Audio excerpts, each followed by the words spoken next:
Hey friends, it's Miss Britt here. I am going to go over lesson 50, common denominators, on page 99. So join me there for your lesson today. I'm going to go over this top part and then I'm going to use my whiteboard to actually do the problems that I'm going to teach with today. So, a common denominator, which we already started talking about last week. A common denominator is a common multiple of the denominators of two or more fractions. So, write 2/3 and 3/4 as a pair of fractions with common denominators. You have to look at their denominators. The denominators are 3 and 4, and we are going to write the multiples of 3 and 4. So the multiples of 3, 3, 6, 9, 12, 15, 18. The multiples of 4 are 4, 8, 12, 16, 20. So which one do they have in common? The very first one, you always want to pick the first one they have in common. And it's 12. And then you are going to rewrite 2/3 as a fraction with a denominator of 12. So you're going to take the first fraction and you're going to write it as a fraction with a denominator of 12. So you want to know 2/3 equals how many twelfths? How many twelfths? What do you have to do to 3 to get to 12? Yep, multiply by 4, which is what they've done here. So if you multiply the bottom times 4, you got to multiply the top times 4. 2 times 4 is 8.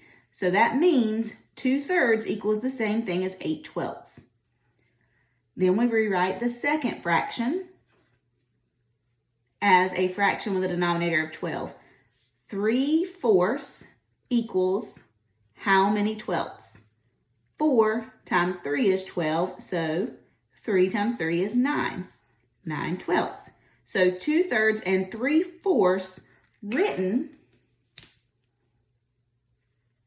as fractions with the same denominators are 8/12 and 9/12. So 2/3 equals 8/12 and 3/4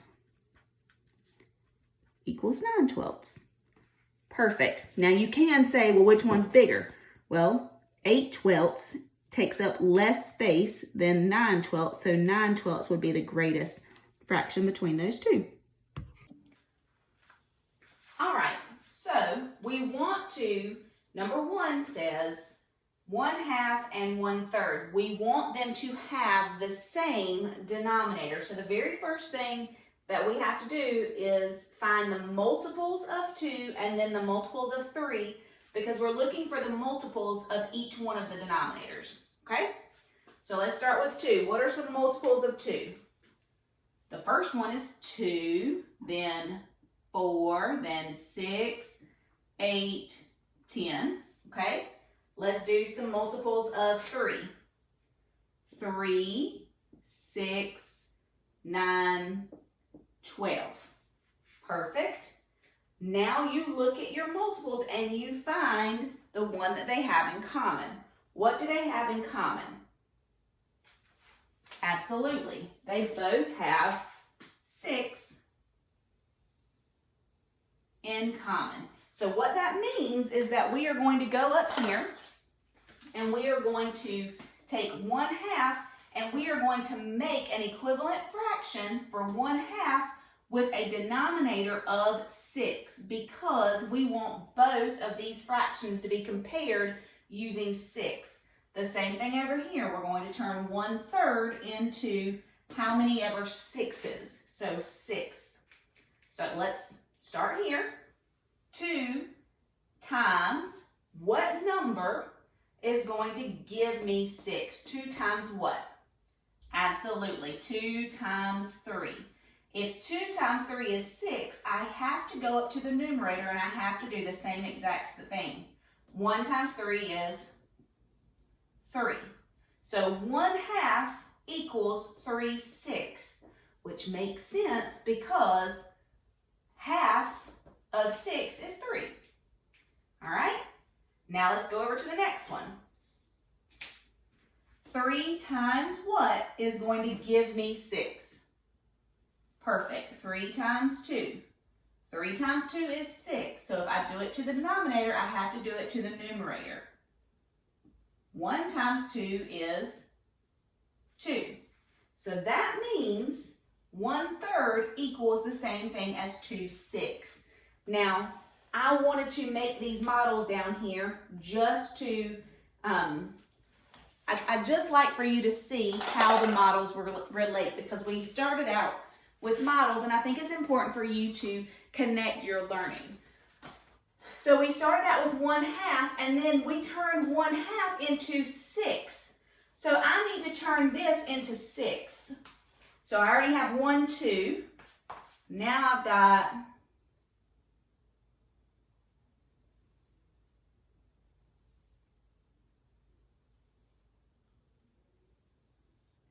I can see that that one's just a little bit off.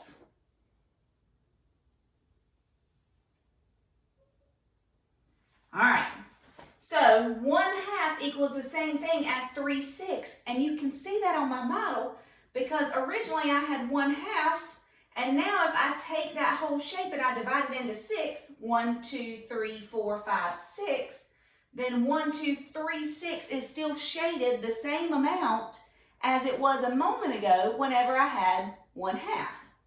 The same thing is going to happen down here when I take 1/3 and I turn it into 6. So here I am, I have my model.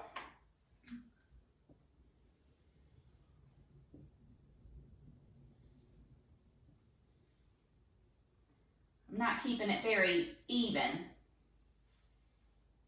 All right, so when I do that, then the same thing happens. I had 1/3 shaded, and now I have 1, 2, 3, 4, 5, 6, 2 out of 6 shaded. So I just wanted to tie in that understanding of the models to go with this first one. So for number 1, 1/2 is the same thing as 3/6, and 1/3 is the same thing as 2/6. Now you can ask yourself which one's greater, and obviously 1, 2, 3 shaded out of 6 is going to be greater than 1, 2 shaded out of 6. So the greater fraction is 3/6, which is 1/2. So you could say 1/2 is greater than 1/3. Perfect. Perfect. All right, so let's do number 2. I've already got my paper set up for this. So number 2 has 2/4 and 5/8. I went on ahead and made my area model. 1, 2/4 out, and then over here 1, 2, 3, 4, 5/8. There's the other 3. All right, so the first step is to find the multiples of 4 and the multiples of 8, because we have to find the multiples of the denominators. So the multiples of 4 are 4, 8, 12. I really don't have to go any further, because when I start with the multiples of 8, I realize right away that the first multiple of 8 is already listed in my multiples of 4, so I have my 1 that's in common. So I go up here and I say 2/4 equals how many 8s?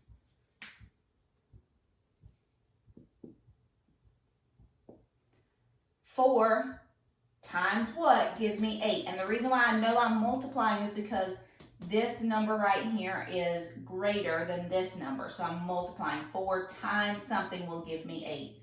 4 times 2. And then if I do it to the denominator, I have to do it to the numerator. 2 times 2 is 4. So that means 2/4 equals the same thing as 4/8. And I know that's true because if I have 2/4, but I want to turn this into 8s, I would need to divide each one of those up.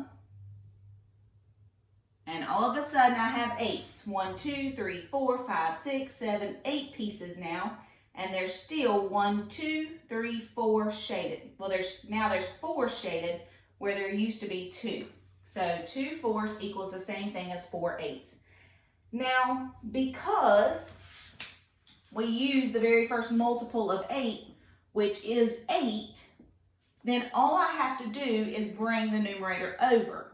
Because if the denominator is 8 and the new denominator is 8, that means your fraction is going to stay exactly the same. You're not going to look for a new equivalent fraction. You're just going to rewrite the same fraction because 8 times 1 gets you 8, and you would have to multiply the top by 1 as well. 5 times 1 is 5.